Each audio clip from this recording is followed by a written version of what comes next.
This is Abnormal Entertainment.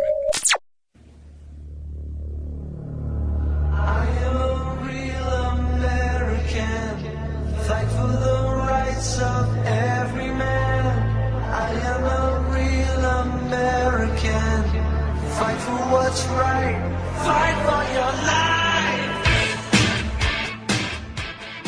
You're listening to the No Cry Zone, a progressive political podcast on the Abnormal Entertainment Network.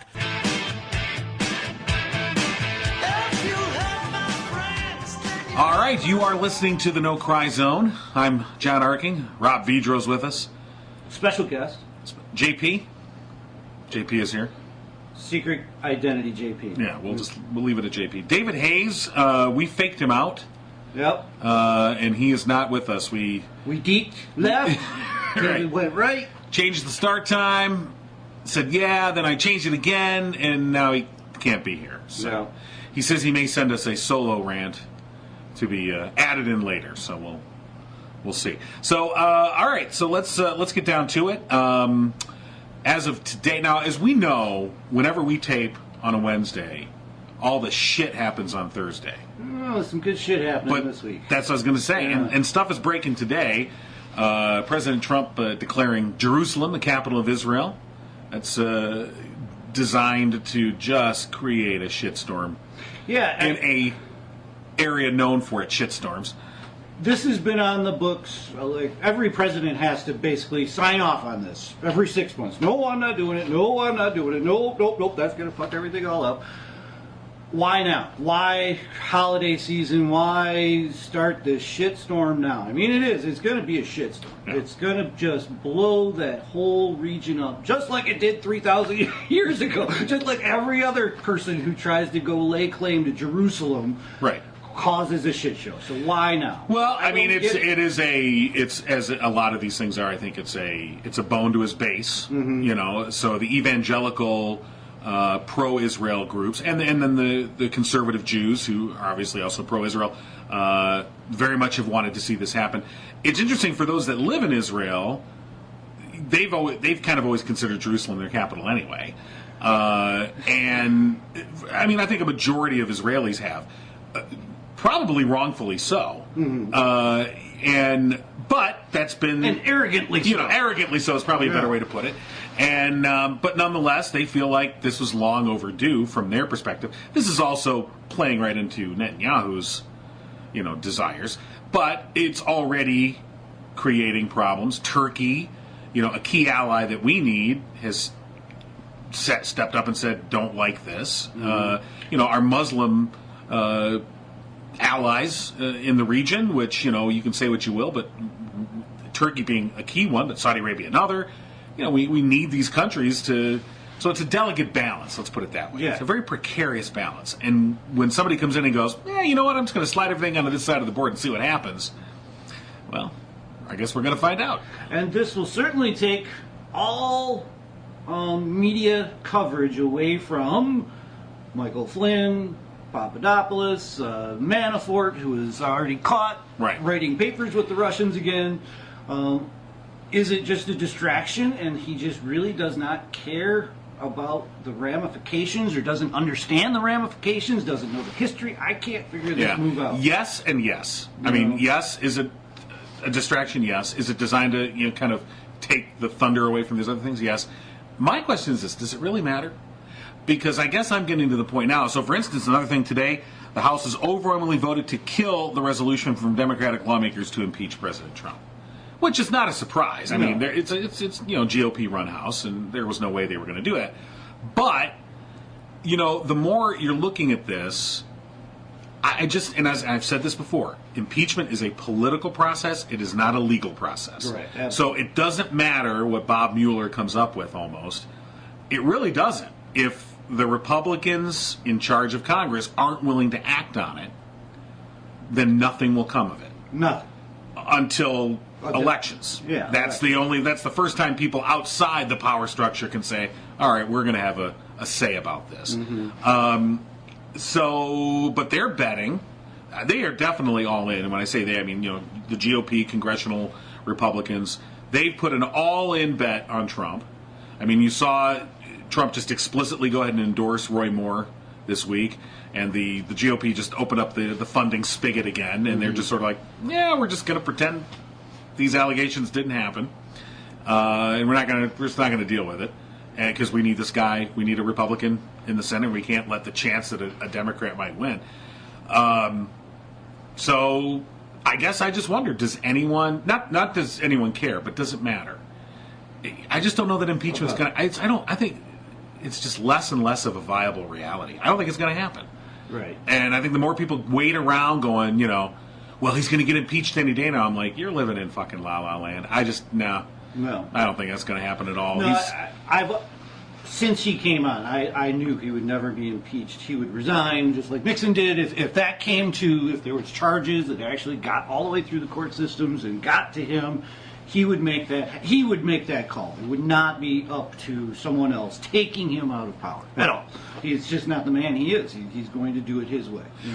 And the thing is that we talk about, okay, so November 18, the next, the midterm elections. The problem is the way impeachment works. Impeachment starts in the House and ends in the Senate. So the thing is the House is going to be much harder to flip for Democrats than the Senate is. So the chances of Democrats, even in a blue wave, if there's a blue wave in the midterm, it's still a long shot that they get the House. Yeah. If they don't get the House, articles are never introduced, and if articles are never introduced or never, passed out of the chamber, then they never get to the Senate. So it doesn't matter. So, I think it's more increasingly likely he's certainly going to serve out his term. Yeah. And, just the way everything is, I don't know if I'm losing faith or just becoming a little bit more realistic, but boy, I tell you, I don't know that it's impossible he would win a second term. I don't know that that's impossible. No, absolutely. Yeah, especially with more help on the internet and continually... Here's my thing: is like right now, everyone's vilifying a liberal, a Democrat on that side because they're the party in power. And what I have to say about America is it was built on two parties, and that's what it's supposed to do. You're supposed to have almost equal power, and it's supposed to go back and forth, and you're supposed to fight, and you're supposed to be close enough that you can compromise. And just like yesterday in our very own Michigan, House, they voted to strip away health benefits from firefighters, and we do have JP here, who was a firefighter for many years, retired now, and I was hoping to get his take on it, but one of the things was, in my mind, at some point there will be a reckoning of the common man to understand that if we just keep flipping back and forth from ideals, it's just going to be chaos. Every single power change. When in the past, it would flip from a very centrist Democrat to a very centrist Republican. And the fight would happen in the middle, and the party would take care of their own extremists and shut them down, and the fight would happen in the middle. And we have been past that for at least 12 years now. I was thinking this back. When was the last time I remember centrist arguments coming up? And it was really long before Obama. It was in the Bush years. It was still the same thing. Like, he's the devil, and I can say I was probably on that train as well. But the point of it is like, we are the government, and we have to figure out that we're getting screwed from both sides. And that is the main part of it. And my biggest point is, if you can't understand that the first responders, after you've put them through a life of basically hell, need your health care, need your mental care, need a person to talk to, you really aren't on the same planet. But only if look, the bills in Michigan that we're talking about these are being pushed by the Republican leadership, okay? This is being pushed by one party. And yet you still see, like, if you talk to firefighters or especially, or law enforcement especially, strong Republican support there. And yet it's a disconnect to me. Well, wait a minute. Why are you supporting a party that is working behind the scenes, and not even behind the scenes anymore, now just openly working against your best interests? The thing about these pension, these unfunded, and of course they call it the unfunded liabilities. They love to come up with these phrases, and you're like, no, this is somebody's pension, a-hole. Yeah, because you were supposed to be working on funding it. Right. That's your job. The pension that we promise them while they're putting out a fire or responding to a crime or whatever, we promised we would take care of you, and now we're playing this game of we're gonna suddenly say, well, the economics of this don't correspond, therefore you can't.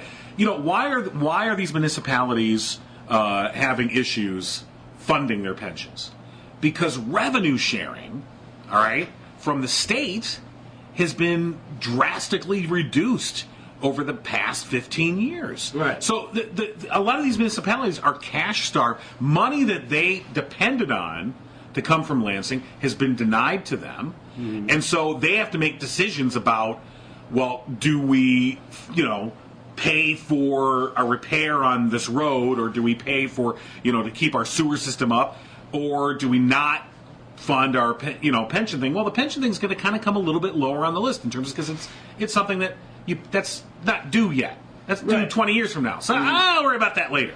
I got to pay for this broken sewer main now, and so Lansing is the one that's engineering. And when I say Lansing, for the past 8 years now, Lansing has been run by Republicans. They've owned both houses, and they've been in the governor's mansion since 2012. Or since 2010.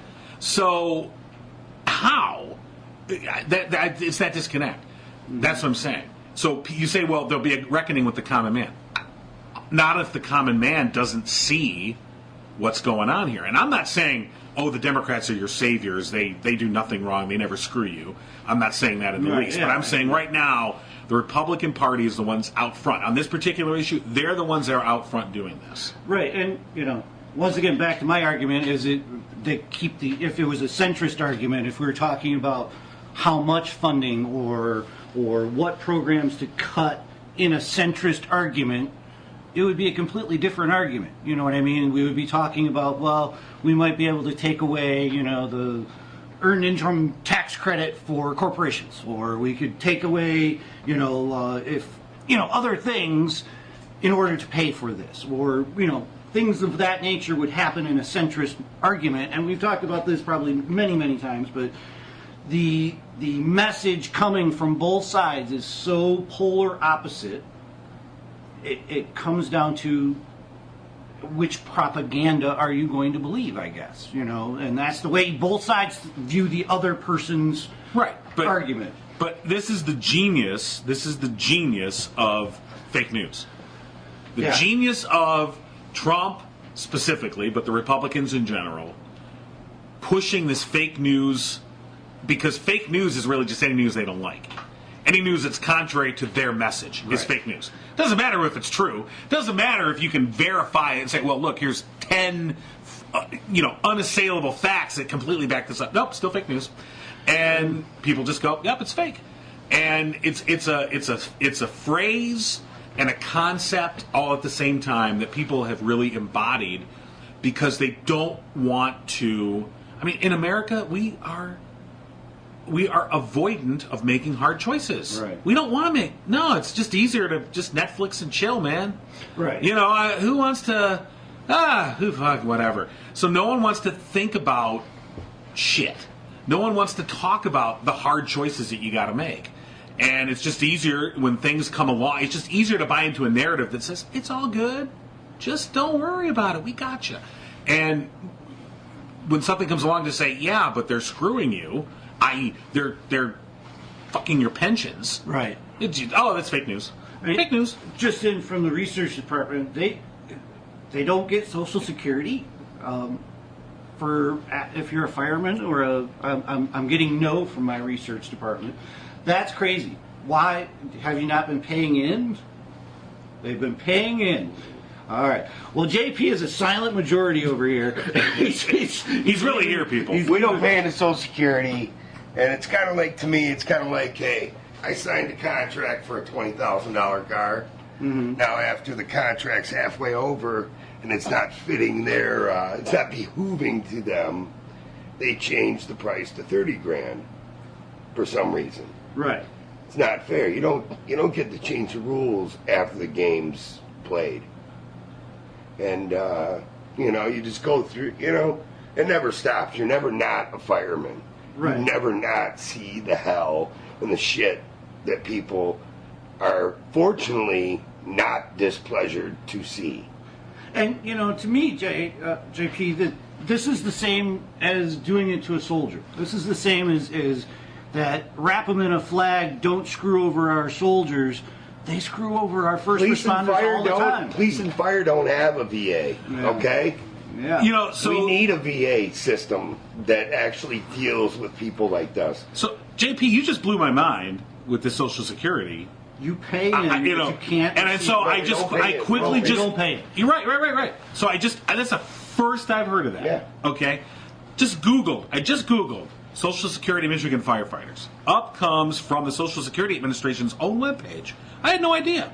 Social Security and Medicare coverage may be extended to police officers and firefighters whose positions are not covered by a retirement system, and to police officers and firefighters whose positions are covered by a retirement system. But it may be extended. But if you have a pension system, I had no idea that you could be excluded from Social Security. Mm-hmm. And yet you're paying Well, a public pension. You can't do that if it was a private pension. I understand that. But, But still. So here's the thing. If you were to replace the word pension with, okay, I'm lawmaker X, and I want a bill that's going to go in and fuck with firefighters and police Social Security. Oh my God, you'd have to get bodyguards for this fucker. All right? I mean, it'd be suicide to go do that. Well, but it's no different to say you're going to fuck with their pensions. I mean, because this is the money they are going to rely on. I don't get back my holidays. I won't get back all the missed shit for my kids. Oh, right. Yeah, all the things that you've missed in your... Thanksgivings, birthdays. I've had to miss. I had to be at work. I didn't have a choice. It's the way it was. Right. I won't get that back. You can't pay me enough to actually get it back. So... And here they are trying to screw you. And honestly, I really didn't read all of the things. I was hoping for a little bit of a report. I mean, how bad is this? Are they trying to just cut them out completely? Well, I really don't know exactly at this point where it's at. Right now, it doesn't seem to be going our way. The more you investigate it, the more you do your own research, and you'll find out, how uncool it is. Yeah. Okay. And some people aren't as funded. And the problem is let me ask you, who's responsible for that? Why am I responsible at this point versus, the person that is actually said they're responsible for funding that pension? Right. Sure, I'm responsible probably to do some due diligence or vote for that person, or, if that person isn't the one I want, try to get that person out. But... Well, this has been one of my arguments about the GOP is... it is no secret that this is their plan, to go after large chunks of money in government, to basically reduce spending, make smaller government. That's their claim. But what that really is we're going to basically hamstring every single program that we cut money from, and then we can go and point and say, hey, government doesn't work, we need to make it smaller, and hamstring them some more, and pretty soon where do we end up? And that is my overreaching view of the thing. I'm look not at right Detroit in the middle public schools. Yep, look at the quality, and that's what's going to happen. Is the quality is going to be majorly diluted on who wants to become a fireman or a police officer, or therefore the requirements will be dropped in order just to retain a recruitment. Mm-hmm. And then they're in fact the person that's going to be putting out your fire, okay? The cop that's going to have the gun, that whatever, if you look at cops positive or negatively, or whatever, they do have to make judgment, sound decisions split secondly, as much as a firefighter does. Now, mind you, there is going to be a lesser intellect of the person doing that, because their requirements are going to have to drop in order for them to retain recruitment. Mm-hmm. Is that what you really want for your children, right, for your family, for your home, what you've invested into? Right, and that was going to be one of my things too, is how are you going to ever get new policemen and new firemen and new ambulance drivers if right now for the ones that had worked already and are retired, you're cutting their pension. So are you just not going to offer it? Are you going to offer them a bigger salary? Are you going to offer them more time off? How are you going to get those people to protect our nation? Because that is really our first responder. I'm retired, okay? Me personally, I tell, if anybody ever says they want to do it, I tell them don't. It's not worth it. Yeah. The misery, the memories, the hours that you put in of dealing with just absolute life's crap, or the evilest fucking person in the world. I've seen the devil, literally, in a person that has killed his own child. And do you think a lawmaker ever thinks of that point of view? Absolutely not. Do you think we could vote in lawmakers? I don't think that chiefs would? think of it. There's a guy who's he going after? Ryan. He's a construction worker in. Oh, Iron Stash. Yeah. What they call him. What's that guy's name? Do you Yeah. think we could vote in firemen to go in and protect our nation's first responders? Do you think? That's my point. Is we, as the common man, the one who is basically getting nipped in bud, nipped all the time on like our new taxes are going to take away exemptions. How do we get to a point where there needs to be a coalition, a council, a committee in every city that deals with the abuse of 911? And I mean, and there also needs to be mental hospitals for some of these people. I hate to say it, but you need to bring back Northville State or Eloise. Yeah. Some of these people, I've been on them every day I worked. I worked 9 days a month, 24 hours, okay? Every fucking day I would see these people. Not all of them were violent or mean people, but they definitely had mental issues to where it was such a stretching on our resource where literally I have been going to pick up this, we call them frequent flyers, and had to negate a run in our area because whether be it a baby choking or dying or drowning. I mean, I've lost my mind having to just follow orders and listen to dispatch because, I tried to change it. Then, okay, we already got somebody else going on that one, and I'm thinking, I'm driving right by that fucking street. And if I do it, if I change the mind and I change the program because I want to step up and do what's right, well, it's my ass. It's my children. It's my family. Yeah. It's my days off. Mm-hmm. It's, sitting in the chief's office with the union trying to say, hey, all I wanted to do was save a life, do the right thing by mankind. But yet, because all the bureaucracy in it that goes along with it and the abuse, and what happens is a lot of these people the cities like to see run numbers. Because run numbers show how are we going to justify that federal grant when it comes to begging for money. Mm. So therefore, the administrators, it's not the grunts, it's not the guys doing the work, and we don't care. There's a lot of times, though, when we shouldn't be there, and there's a lot of times where you wish you could just go, hey, this is not a 911 run. I cannot and will not take you to the hospital. Mm. I've been on hangnails. I've been on people just wanting to get closer to their pal's house because they were next to the hospital. I'd be writing a report as soon as I was driving away from the hospital. They'd be walking away. I've been on pill abusers. The opioid epidemic is crazy. Dealt with it years ago. People would literally call us and claim toothache or my toe hurts or my leg hurts just to go to the hospital because they couldn't find the dope on the streets. And they knew that the hospital would have to take care of them. And then you take them to the hospital. So they're clogging my time up as the fire department. They're clogging up the hospital's time as the hospital people. And who are they billing?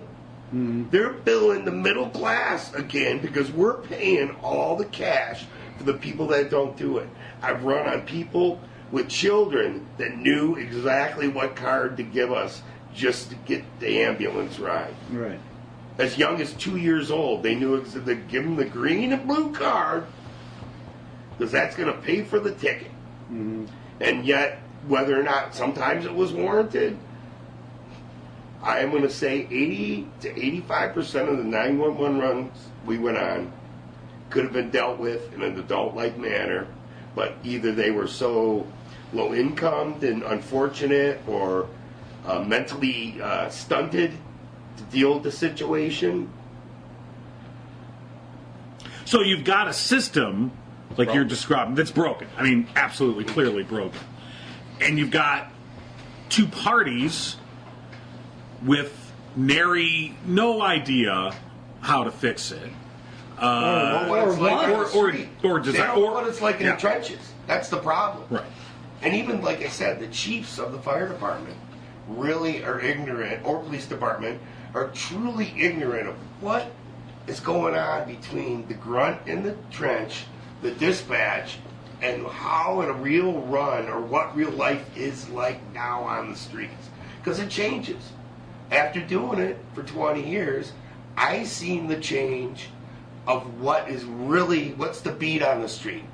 How life and how people are treating 911 responders. So, if we gave you the magic wand that you could just change like one thing, or I don't know if there probably is not one thing to fix, but I mean, what in your mind, what is it that needs to change? Wow, that's a big one, man. Yeah. I just kind of gave my... literally I spoke up, so Yeah. I really don't... there is no magic wand. Right. And I don't think there is just one thing to fix, to be honest with you. I mean, much like anything.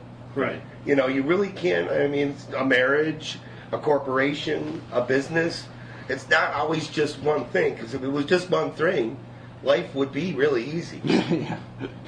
And that's my point is the mass information out there has gotten even firefighters to join the GOP now. You know, it used to be you're a union gig and you were voting Democrats and pretty soon Everything's changed. Yeah, Even the parties have changed. Look at them over the years. So that's kind of my point, is it has to bubble up. And I was hoping that you would say that the politicians need to change. We need this to is put what in I'm thinking. working men. We need to put in the people who know the problem. Change it in order to keep us in a world of disarray.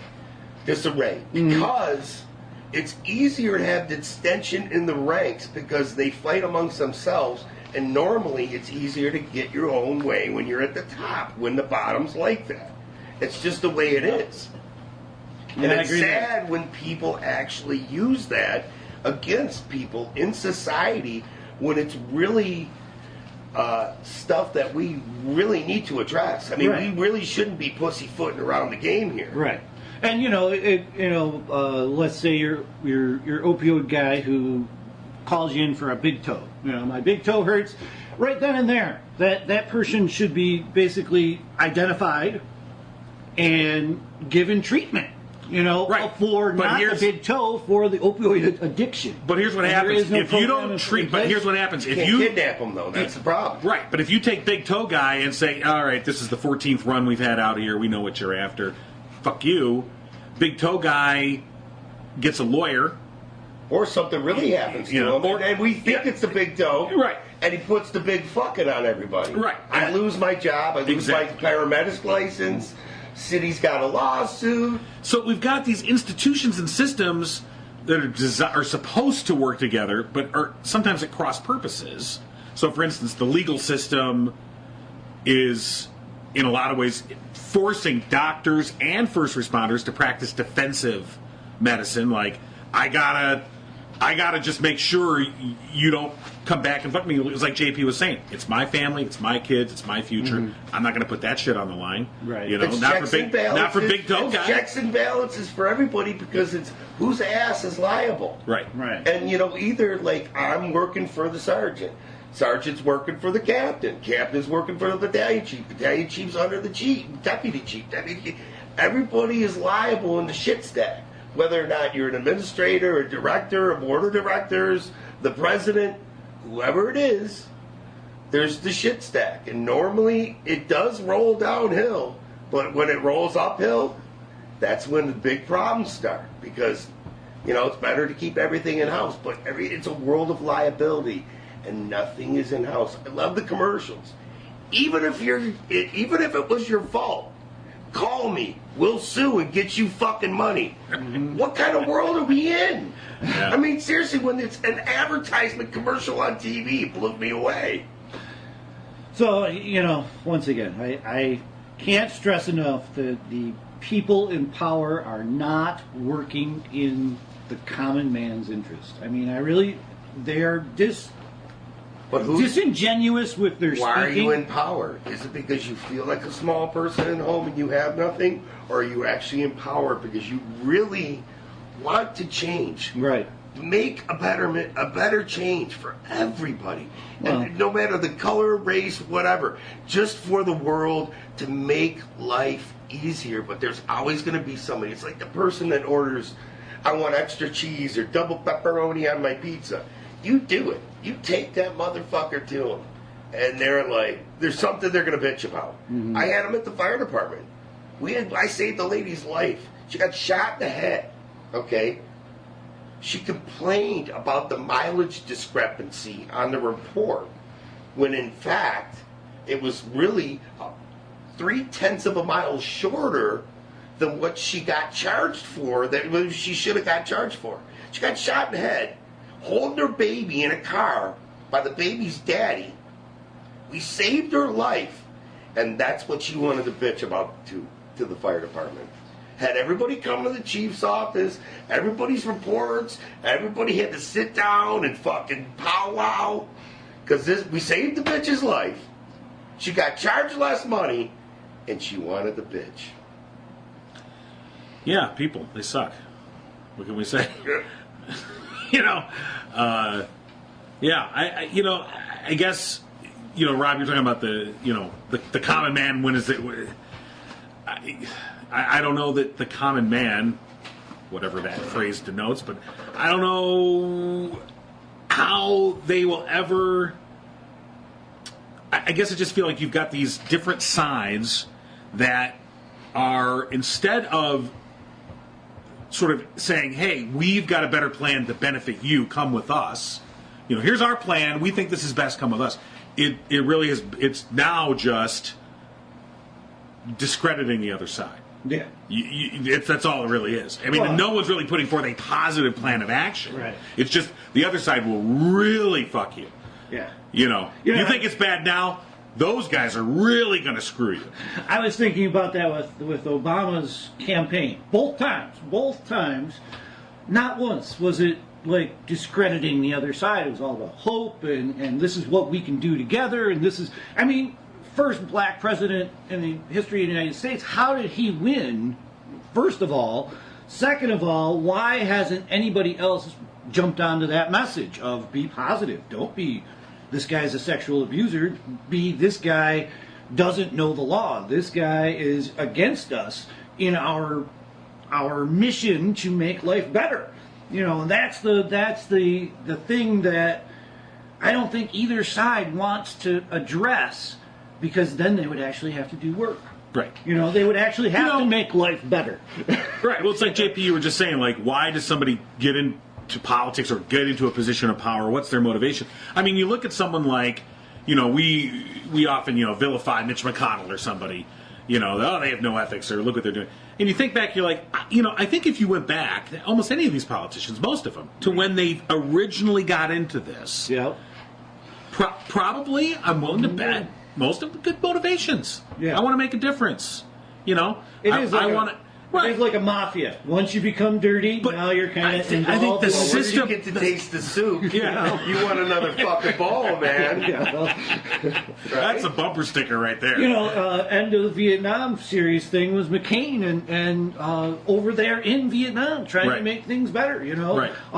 What happened to him over the years? And it kind of came full circle for me. It was like, well, you know what? They didn't really live that long back when we were doing this. If you made it past 20, you were lucky to make it to 60. I love it. So even if you went your whole life to government back in the 1800s or whatever, you weren't going to be there long. You're only going to be there 20 years. John Conyers retired from after all this sexual things. Yeah.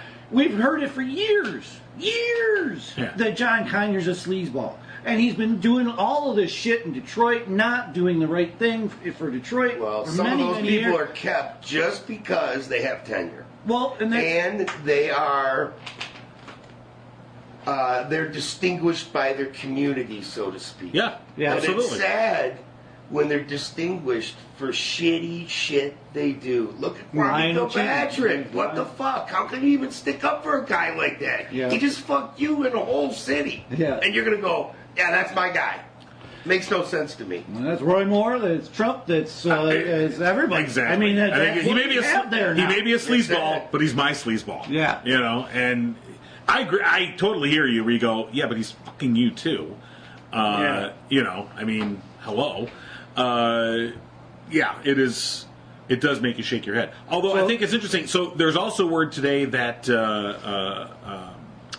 Al Franken's going to resign today. Oh, really? I didn't There's hear been that. another accuser. This is a former Democratic congressional aide. So someone who's not, you know, doesn't have necessarily He Republican. was trapped.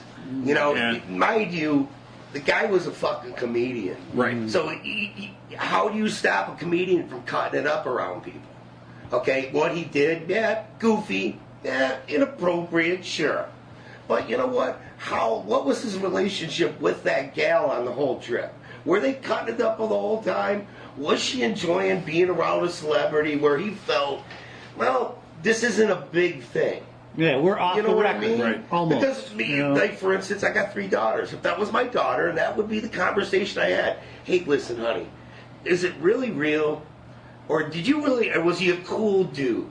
Did you guys, like, kind of have a special bond where he maybe felt he could do something goofy on that edge?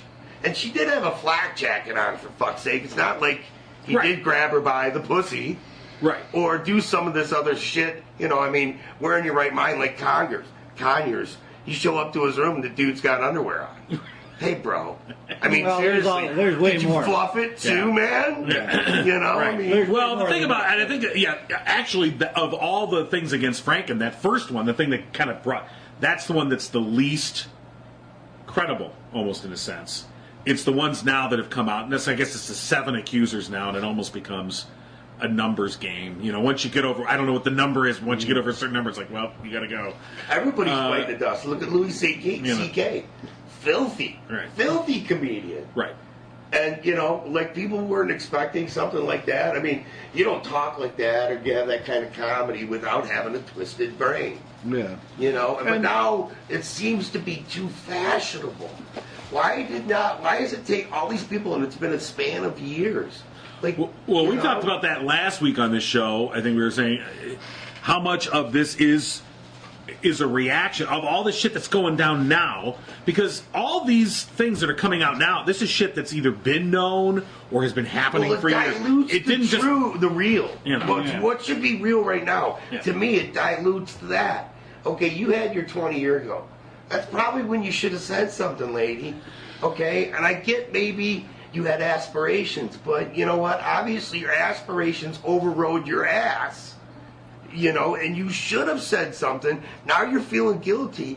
Don't steal somebody's real thunder.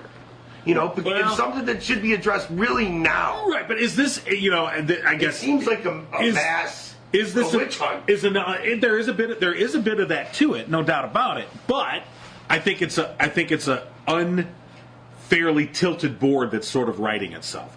In the process of righting itself, there are some unfair Well, things you that know, are going it's a down. twisted world. People are going to fall off. Okay, mind you, I just saw a commercial the other day, and I was a little offended. And he might be offended, too, because he raises his kids. Okay, the Cracker Barrel commercial. Right. But she's letting her daughter pick the ornament. It's a tradition between a mother and a child. Fuck a dad, right? Right. Well, maybe, why? That's a sexist commercial right there. But it's Cracker Barrel, who's all over the country. And that doesn't hurt a dad that raises his kids. Right. I raised my kids because I was a fireman. Right. My wife was a nurse. Right. So I had 20 days off a month Hey, to raise my kids. I got to wrap this up in 10 minutes because I got to go pick up my girls from school. Yeah, So, you know. but you know what I mean? Where is the line, and what, should I make a campaign, me and him go, screw Cracker Barrel, they hate men? No, I ain't got the time, one. Right. And seriously, is it really worth it? I can see it was meant to be an endearing commercial, right? That's what it was meant to be. Right. So I'm going to call it an endearing commercial to call it quits. Not fucking try to dig into it for my own personal dilemmas and then make an issue of it. And that's what a lot of these people do. It's like, maybe you need to go to a focus group instead of really trying to start a grassroots group to cause an issue. And if anybody hasn't figured out, I mean, Weinstein was big in his He's industry. a pig. That was probably the biggest one and the best creep to get off the streets. Yeah. But after that, all of these people have had political motivations. I'm not saying the women, the people who are pushing the women, the people who are helping the women get to the front of the media, have political aspirations. These things could be handled in court without the press hearing until the court date or until the affidavit. Well, you know what? It is hard for me to feel sorry for Charlie Rose or Matt Lauer. No. Where you can, I think that there's a long history of these guys being pigs in the workplace. And it's hard for me to shed a tear for those guys. It just is. No, I'm sorry. I mean, I work with women. But the same. I keep my pants on and I keep my hands to myself. Yeah. I don't get how it got get this far though. At what point did this guy really get to walk around and accuse 6, 7, however many people? At what point was it? I mean, escalating like a serial killer? It was a little ass grab to a titty pinch to a grabbing her pussy. Weinstein, but look, you talk about Weinstein. Weinstein broke the dam on this. Well, he had so much power. But he had so much power, and there were all these women who have made these accusations. They lived in fear of their career and their livelihoods because they're like, fuck, if he's so powerful. Well, if you come out against, give your own moral self away to get something. Right. I mean, personally, if my daughter did that, I go, you know what, it's your own fucking fault. You should have never done it. You should have said something. Just to get that fucking job and then to continue working with that fucking pig? Are you out of your mind? It's interesting because I think I just saw a headline today that, I can't remember, Lena Dunham, the girl that does that show Girls or whatever, she says that she told the Clinton campaign, because Weinstein was a huge contributor to Clinton, that she told the Clinton campaign, watch out for Weinstein. This guy's he's a problem. If I were you, I wouldn't get your campaign so close to him. And they kind of just were like, whatever. Warning. And they didn't. And although that didn't end up being the reason why she lost, there were 10,000 other things. It's just interesting that we tend to kind of look the other way when it's one of our own. Weinstein's he supports me. He writes big checks to the causes I believe in. Well, I'm just going to look the other way. There's always an Old Boy network, whatever it's in. Whether you're in a school, police department, fire department, city managers, council, there's always that network on a group. I mean, you learn about it early in business class. Yeah. The group think. Right.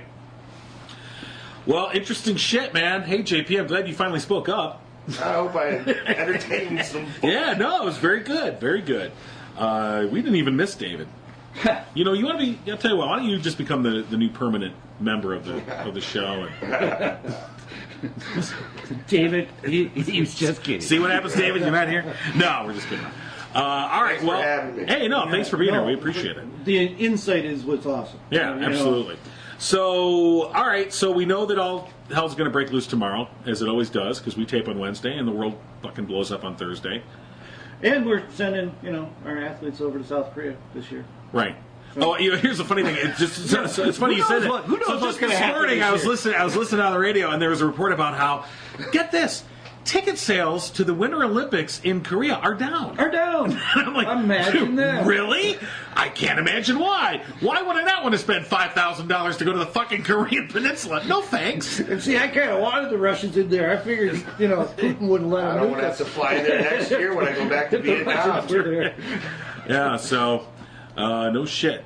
I guess we'll. Merry Christmas.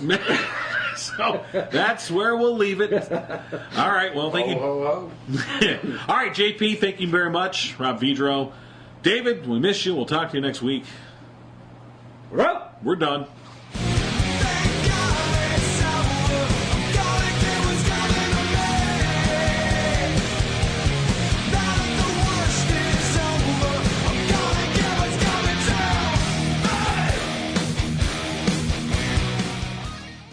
Subscribe to the No Cry Zone on iTunes and Stitcher and at abnormalentertainment.com/NoCryZone.